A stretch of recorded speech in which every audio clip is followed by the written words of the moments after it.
The J.L. Collins Simple Path to Wealth portfolio is one of the simplest lazy portfolios around. Here we'll take a look at its components, performance, and the best ETFs to use in its implementation. First, who is J.L. Collins? J.L. Collins has held many jobs and has traveled the world and is now a book author and financial blogger. His self-published financial book, The Simple Path to Wealth, can be found on Amazon. Collins' book is very approachable for beginners interested in investing and personal finance, especially those with a DIY mindset. That's very much the audience for which it is written. From a technical standpoint, it is indeed simple and imprecise. Collins is very much a Boglehead, a follower of Jack Bogle, the father of index investing and founder of Vanguard. Collins lays out his personal experience and success with low-cost index investing with a long-term approach instead of focusing on short-term shiny objects. Like Bogle and me, he staunchly opposes things like day trading, active management, market timing, etc. that can seduce novice investors for far too long. J.L. Collins advocates for frugality, planning, diversification, and low-fee investing as a simple path to wealth. Can't argue with that. Long-term approaches and lazy portfolios like these are admittedly boring, but that doesn't have to be a bad thing. Bogle espoused the majesty of simplicity. So what is the Simple Path to Wealth portfolio? The Simple Path to Wealth portfolio is precisely that. Collins suggests one need only one index fund, the total US stock market, for that path, allowing you to be fully diversified across all sectors and cap sizes. I'm not really sure how or why one can attribute a self-named portfolio to a single broad index fund that is just the total stock market of a country,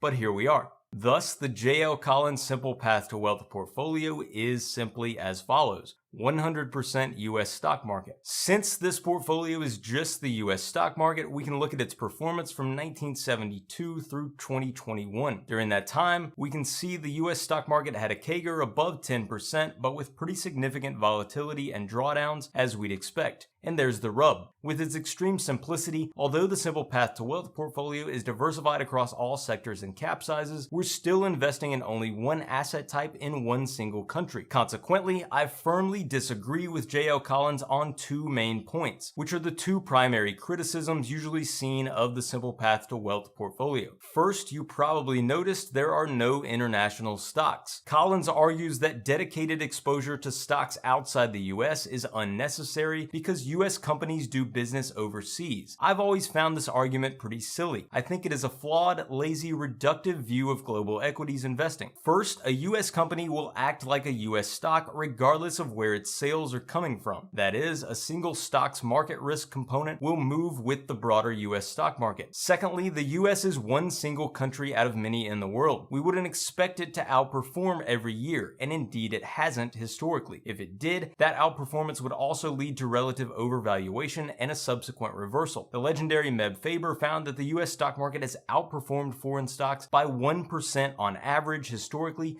but all that outperformance has come after 2009. For example, during the period 1970 to 2008, an equity portfolio of 80% US stocks and 20% international stocks had higher general and risk-adjusted returns than a 100% US stock portfolio. Look at Japan to know why we shouldn't solely invest in a single country. South African stocks have beaten the US historically. It should be obvious that we shouldn't go all in on those either. In short, geographic diversification in equities has huge potential upside and little downside for investors. My second criticism is that there is no asset class diversification. Collins claims that he hates bonds. Again, this statement seems reductive, simplistic, and downright erroneous. While I'm the first to support young investors holding 100% stocks for a while to maximize growth, Collins' blanket argument against bonds is completely unfounded. He claims that since we should ignore the short-term noise of any market turmoil during accumulation,